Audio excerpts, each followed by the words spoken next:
Hồi sáng đi làm nó vẫn còn nguyên vẹn mà. Tại sao nó lại như thế này rồi? Ui. Ui.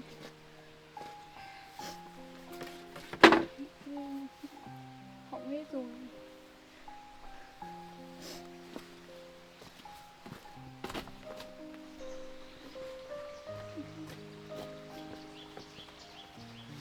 Bây giờ phải làm sao đây?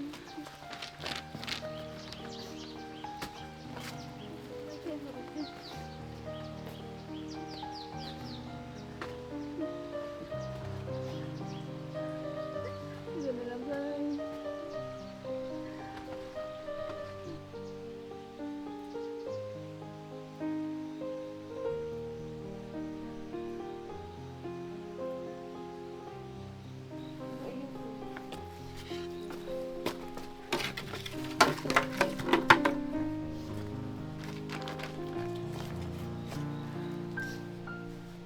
Ui, chiếu mất hết rồi.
Nó hỏng thì nó cũng đã hỏng rồi.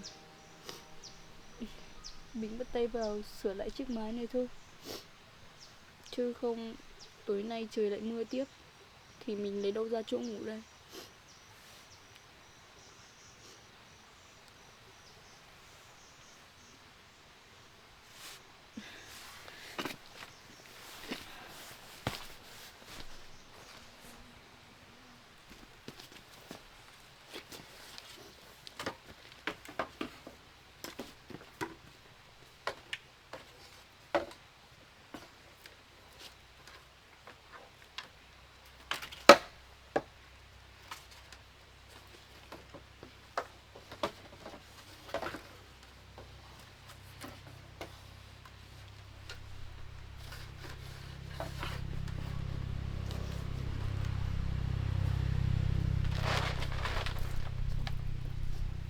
Ui, chỗ này nó đọng đống nước này. Nó sắp làm rách chiếc mặt nhỏ của tôi rồi.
cũng mỏi hơn rồi đấy.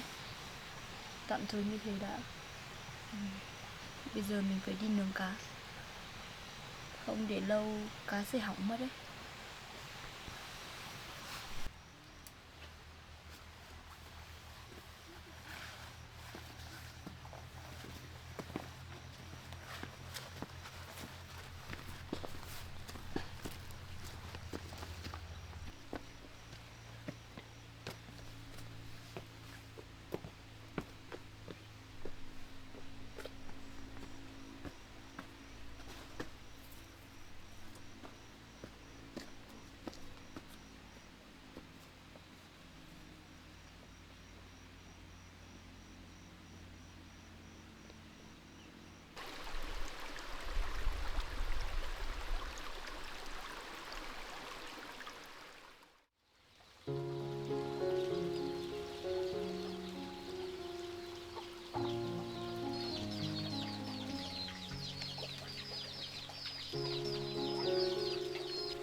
Trời mưa lắm. Nên là mình để mưa ra đây nhé.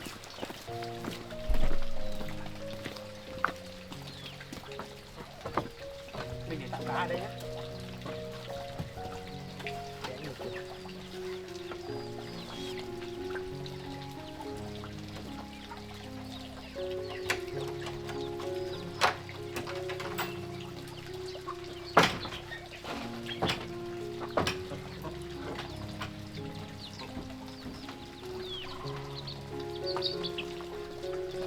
Bây giờ mình cũng đến nhà anh rồi ấy. Thì cũng như mình nói ở dưới sông thì mình sấy cá thôi. Nhưng mà để mà sấy được cá thì trời đang mưa ấy, chắc là mình phải nhóm lửa nữa. Em thấy sấy cá có được không? Vậy thì mình bắt tay vào cùng nhau làm nhé.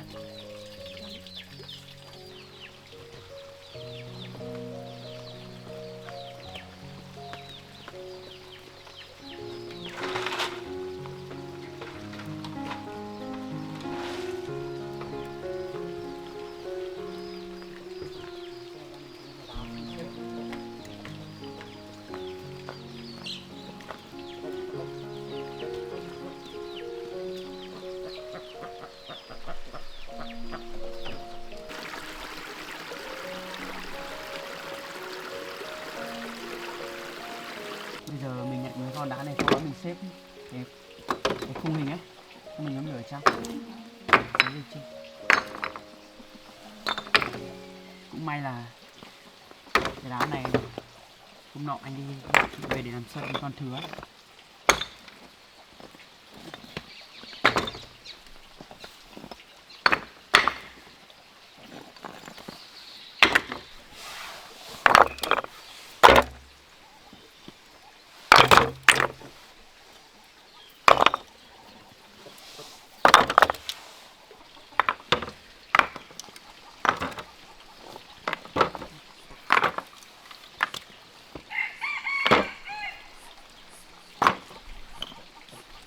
Mình nghĩ chắc là cũng là đủ đấy.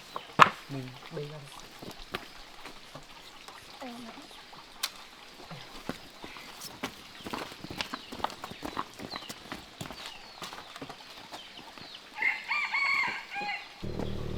Mình đổ ra.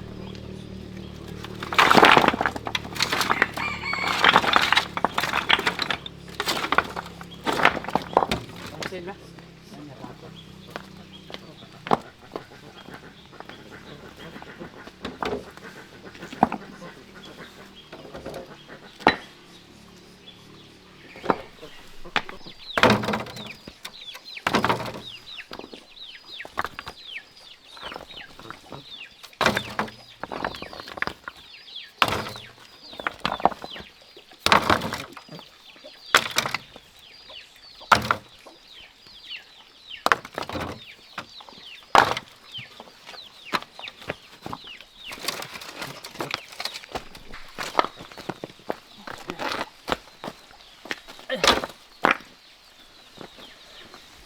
chắc là phải xếp hàng dài ra tận đấy đấy.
Em sẽ báo nhé.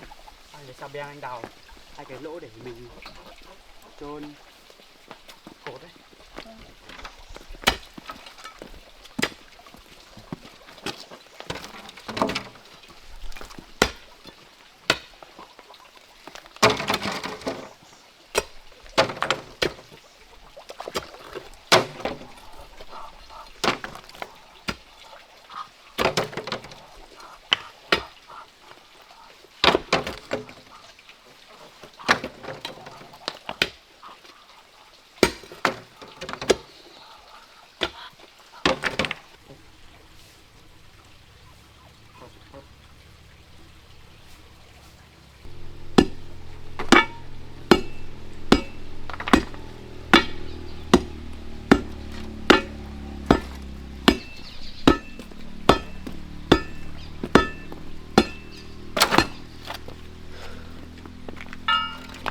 Vất vả cho em quá.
Em xếp đá xong chưa? Thế chắc xong anh ạ. Em có nước máy hoa mà không? Em xếp đá xong rồi thì mình nó củi thôi. Củi à? Ở trong gầm nhà kia đấy. Nếu mà em xếp xong rồi thì em lấy ra nóng cho anh nhé. Còn bây giờ anh sẽ vào trong rừng kia chặt một vài cây về để mình chôn vào đây. Sau đó thì mình sẽ xấy cá nhé. Thì anh đi chặt nhé.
Rửa chưa? Mà anh sấy cá, anh không ướp cá à? Anh quên mất. Chắc là mình phải đi ướp cá đã. Bởi vì mình ướp cá thì nó ngấm gia vị, ướp sớm nó ngấm gia vị ấy. Thì mình sấy lên thì nó sẽ có mùi vị thơm ngon hơn đấy. Vậy bây giờ mình cùng nhau đi ướp cá nhé. Vâng. Lửa cháy rồi đấy. Vậy thì mình đi lấy cá nữa mình ướp thôi.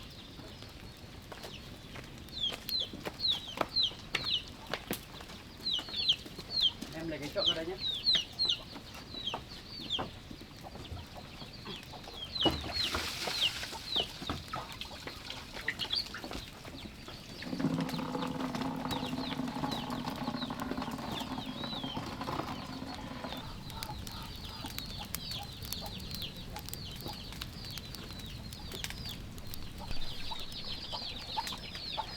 Cá này vừa nãy em về mình đã mổ hết rồi đấy. Nên là bây giờ mình sẽ lấy nó ra ướp gia vị thôi. Nếu mà anh đến trong chậu rồi xong thì em cầm lên rửa giúp anh nhé. Anh sẽ lấy một chút gia vị trong nhà ra để giã.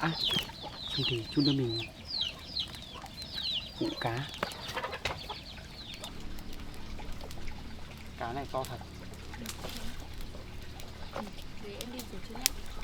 Vậy em rửa giúp anh nhé. Anh sẽ lấy gia vị ra giã rồi mình ướp.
Em sắp rửa cá xong chưa?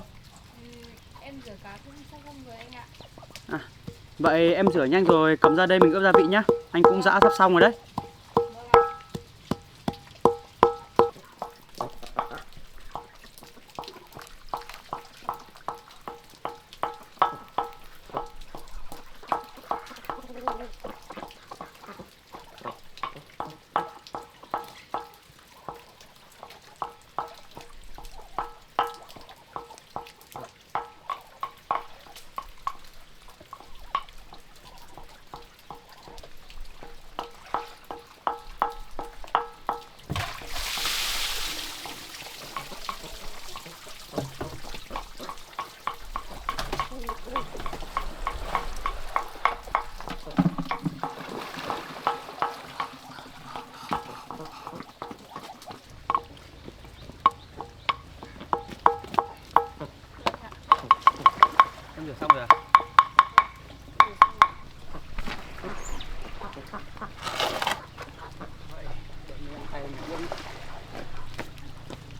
tay này.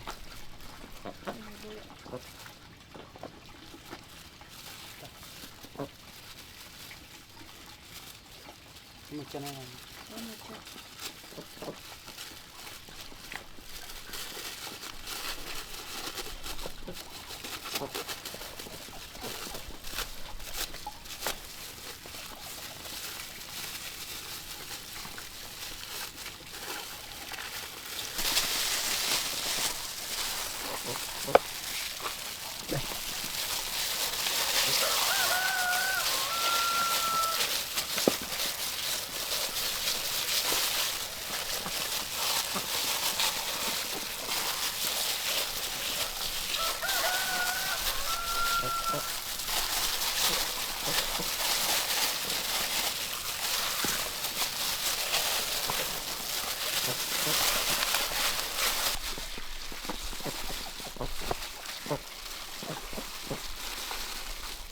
thế tổng là mình có bao nhiêu con cá nhỉ?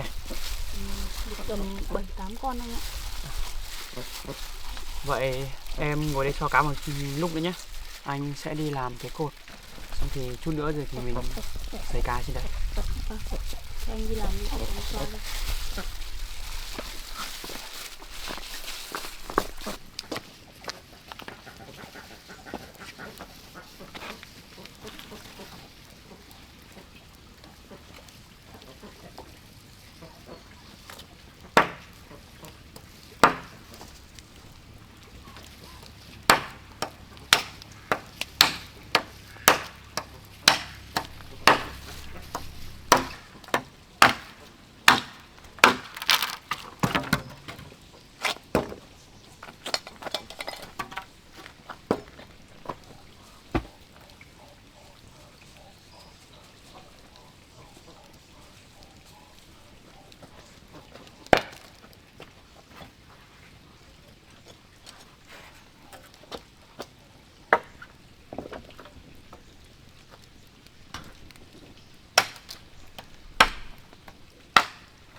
Mang cái lạc về đấy. Cái này thì mình sẽ dùng để bổ con cá cho nó mình treo lên.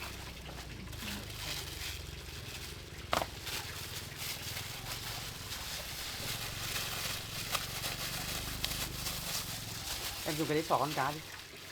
Xỏ con cá, cái mang của nó.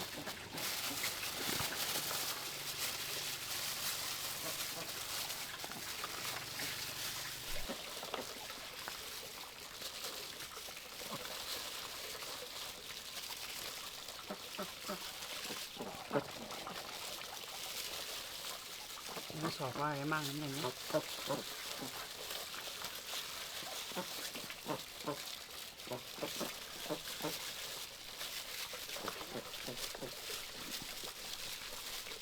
Qua cái mồm của nó.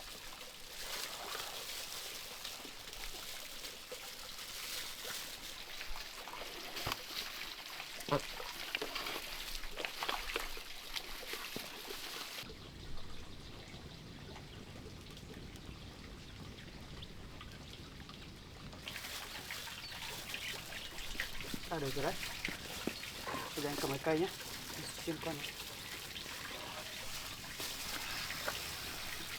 Đẩy ra là lấy cho bạn.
Thì em lại một chút nhé. Thì em cứ để anh bỏ vào đây.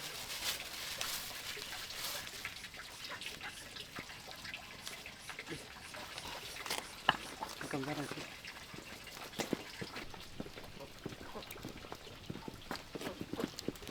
Mình sẽ để ra đây sấy trực tiếp nhé.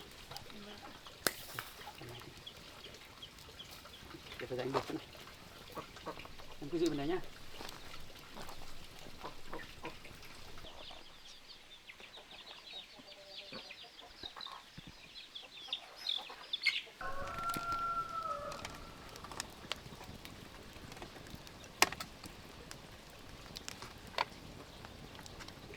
Bên này được rồi đấy.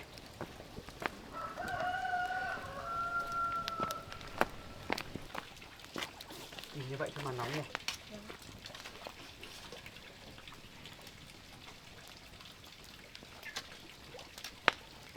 Có bẻ không biết không? Anh chơi đi.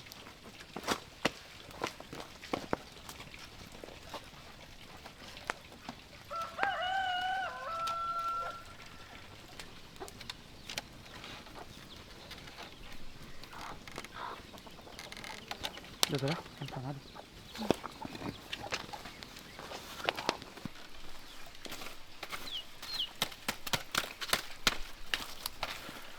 Như này chắc là mình sẽ mất khoảng 1 tiếng gì đấy đấy. Như vậy thì cá... Ui, bác xin lỗi mày nhé. Như vậy thì cá mới có thể khô đều được.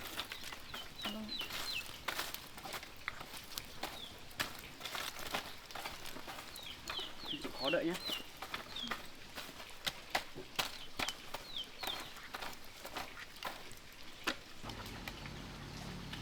Cá này mình sấy khoảng 30 phút nên là chắc là cũng xong gần khô đấy.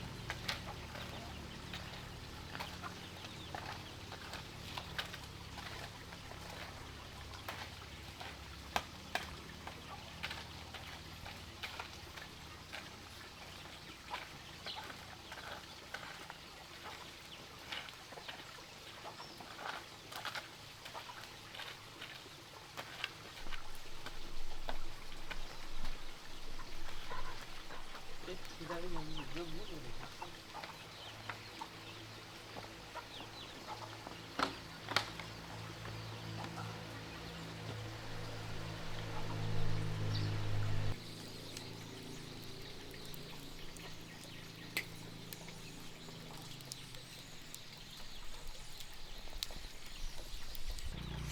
cũng gần trưa rồi ấy. Mình sấy một chút nữa, nếu mà con nào mà chín thì mình lấy ra rồi mình ăn cơm nhé. Vâng ạ. Cá sấy như thế này, trông đẹp mắt thế này, em nghĩ mang ra chợ bán thì nhiều người mua lắm anh ạ. Đúng rồi, anh nghĩ chắc là mọi người cũng thích mua lắm đấy. Tại vì như này về nhà mình chỉ cần hấp qua hoặc là mình cho vào lò nướng ấy, mình nướng qua một chút nữa là mình có thể ăn luôn được rồi ấy. Vâng ạ. Là anh nghĩ mọi người cũng rất là thích mua đấy. Hôm qua đi mải câu cá với cả được nhiều cá quá, anh quên mất hỏi em dạo này cuộc sống của em ở dưới cái lán cũ đấy vẫn ổn chứ? Vẫn ổn anh ạ.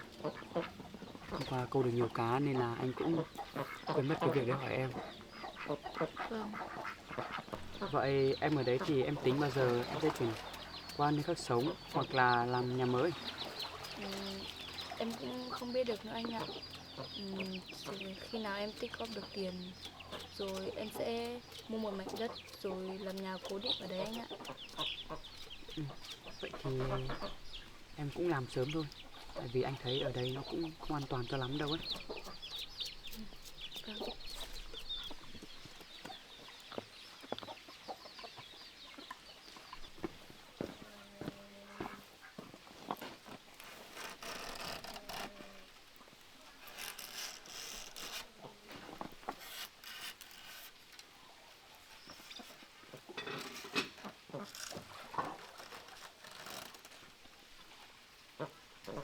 Con cá này khô rồi.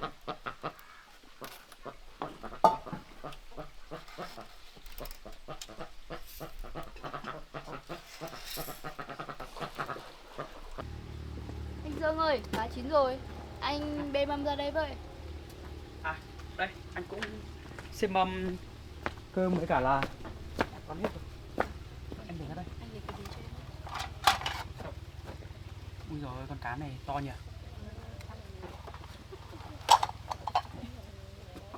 Đây, để em xới cơm cho. Em chơi cơm ăn nhé. À, không quên mất.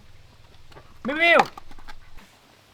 Chắc là con Miu Miu đấy nó đi chơi ở đâu rồi anh ạ. Anh không biết nữa. Tại vì dạo này nó đi chơi suốt à, không ai ở nhà ấy. Chỉ lúc tối mới về nhà thôi. Vâng. Vậy thì em sấy chút cơm để đây cho anh nhé. Anh cho Suki ăn trước. Chứ nó Miu Miu về anh cho Miu Miu ăn sau. Rồi mua đây cho anh.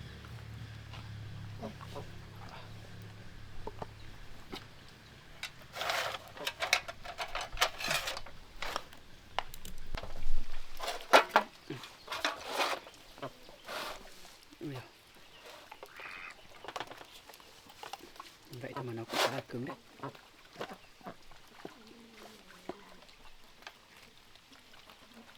Em đợi anh một chút nhé. Vâng. Mình sẽ cho Suki ăn đã. Cho làm cái măng cá này.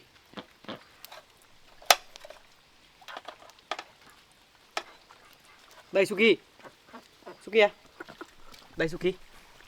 Con đây nhá. Thịt cá đấy.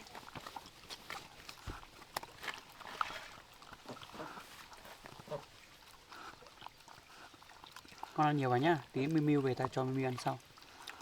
Em cũng chỉ ăn cơm đi. Vâng ạ. Anh mời em ăn cơm nhé. Vâng, em mời anh ăn cơm. Mình ăn xong là chắc là cá nó cũng khô rồi đấy. Vâng. Suki à?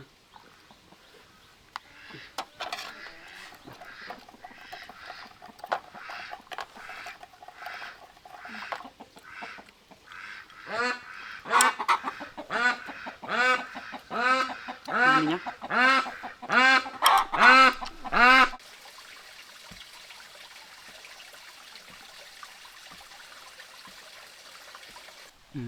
Em ăn cá thử cá đi. Vâng ạ. Đây, cá đấy. Em thử xem nào.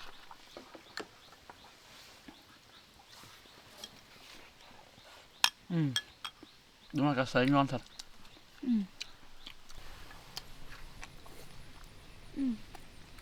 Công nhận là cá sấy này ngon thật anh ạ. Đúng rồi.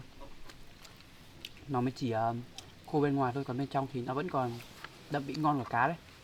Vâng. Bên ngoài khô nước tích tụ trong thì ăn nó có rất là ngọt hơn thịt cá bây giờ ấy.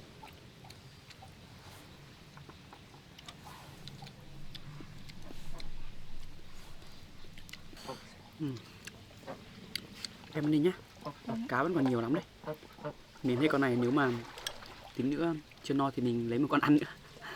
Dạ vâng.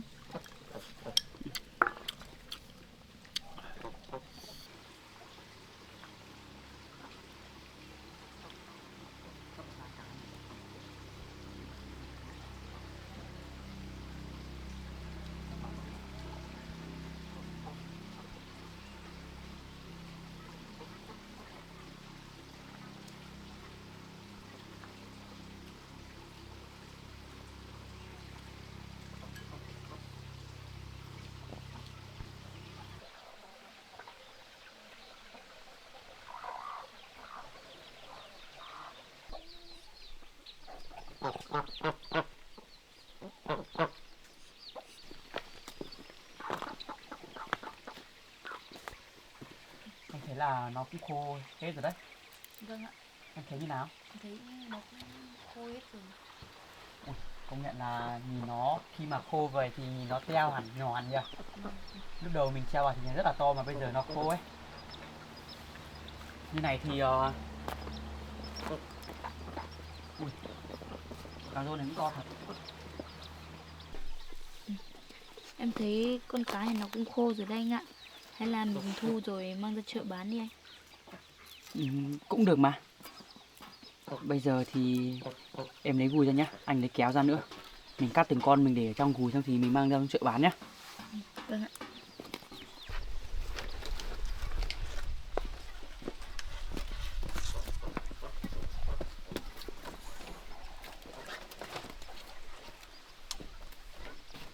Em giải ra chuối vào trong gùi nhé. Không thì anh sẽ để cá từng con vào trong. Thơm thật đấy.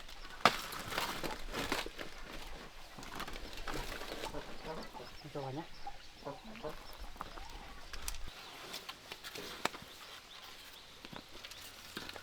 Đây, em cho vào gùi cho anh nhé.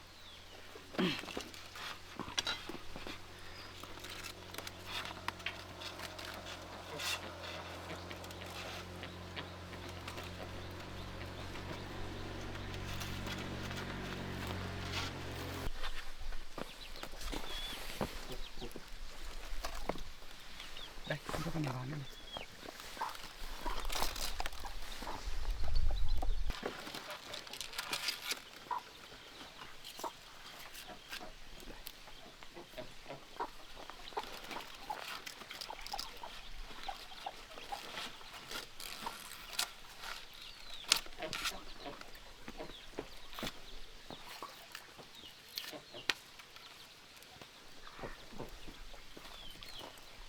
Em lấy con cá chép đấy.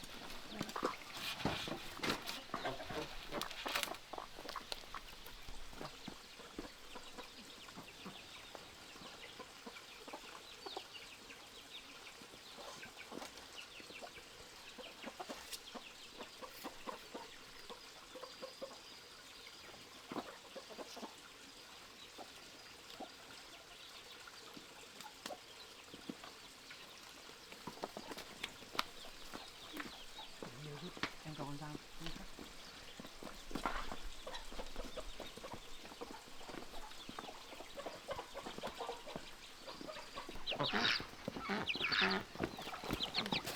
Bây giờ mình mang đi bán cho anh nhỉ?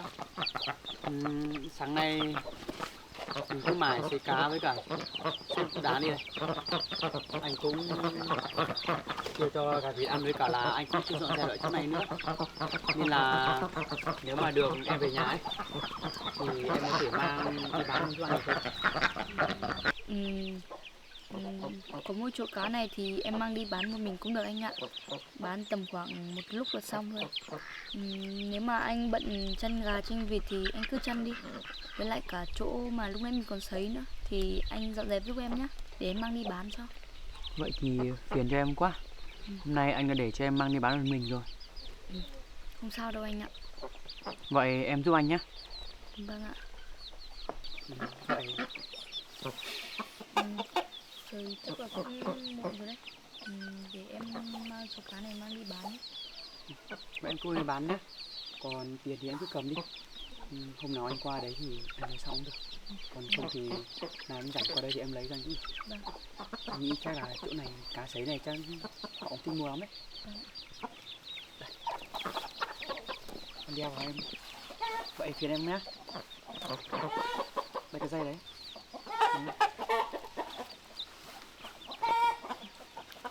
Cảm ơn. Thôi em đi đây. Em đi nhá. Vâng. Em ở đây dọn dẹp giúp em nhé. Được rồi.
Chú ơi, bây giờ bán đều lên một lúc đấy.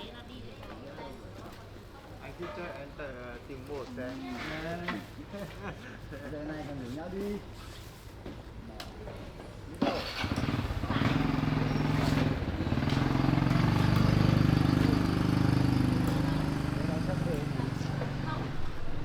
Có ai đi đâu mà nó đâu? Đi ra.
Anh ơi mua cá đi ạ. Vâng. Em bán một con 5.000 đấy ạ. Con nào em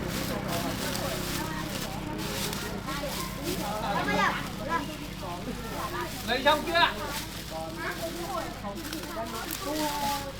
Cái này quần áo cháu phải nuôi trong lớp đấy, có dạo không ra ngoài lại nó đi ra. Lấy nhanh ra, lấy cái gì ra nhanh này. Đâu? Đâu?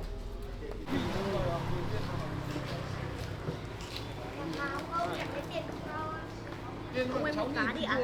Cháu bán cá. Anh đi về. Bán thế nào một con ơi? cháu bán cho con không ạ? Con bao nhiêu? Cháu bán 5.000 một con. Con lấy con nào? Một con này.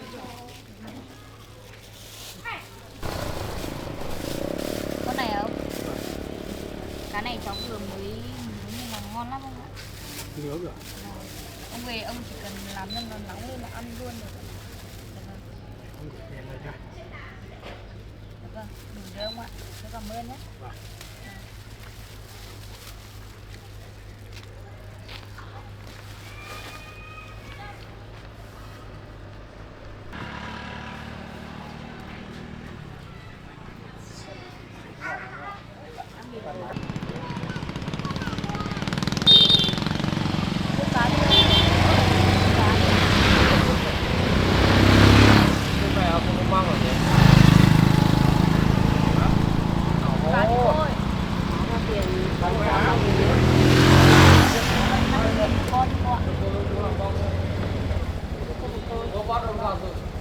con nào.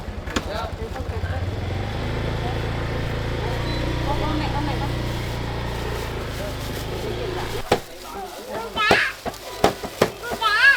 Con cá.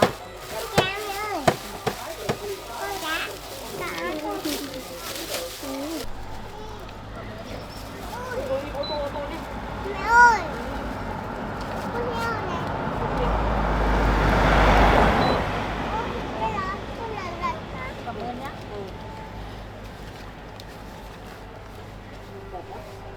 Ngồi im nhá, để mẹ xe nhá. Về nhá. Chào em bé nhá. Nhá.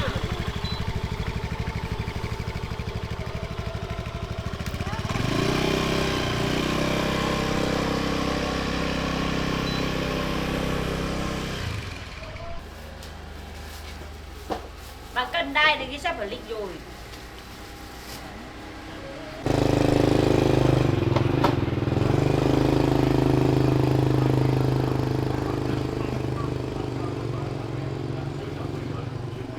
Chú ơi mua cá đi ạ? Cho bán cá. Dạ vâng. Cá này bán thế nào cháu?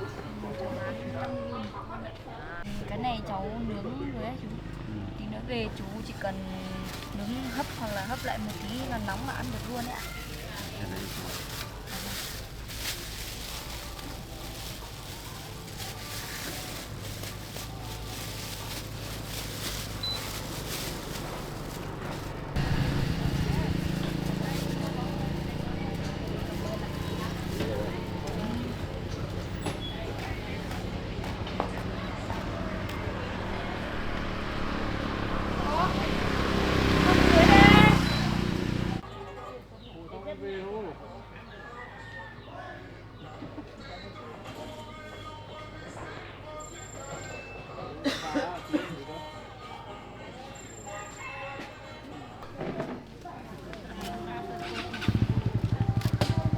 Thế bán cá em?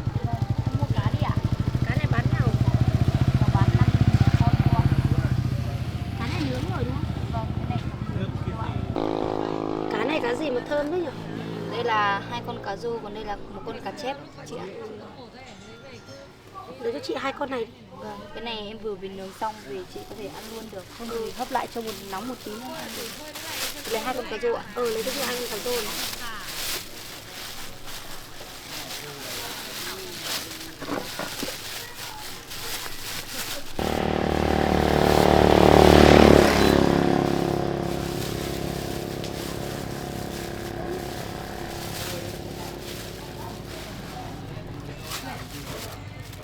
Cô hết 100.000.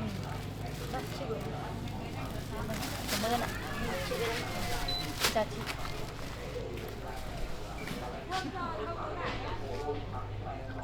Cô cá đi ạ?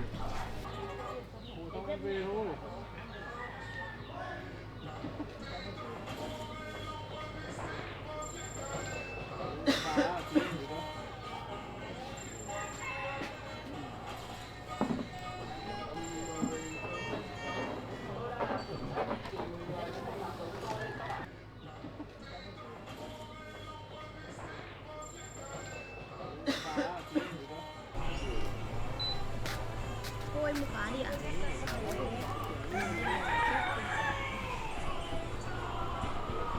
Cá này em tẩm hết gia vị ra. Dạ vâng ạ. Đúng không nhỉ? Em bán bao nhiêu một cân á? Em bán theo con 50.000 một con chị ạ. Thế lớn không chị? Cái này em vừa nướng ấy, nên là vẫn còn nóng. Nhưng mà chị muốn ăn nóng hơn thì chị hấp lại là được nhé.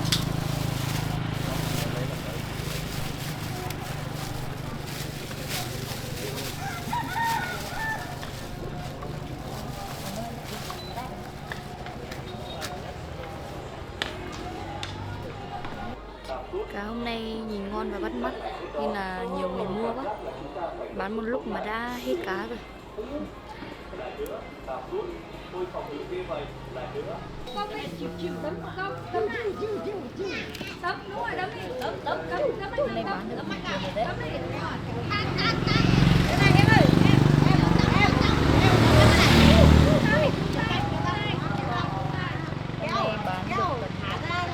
300 triệu.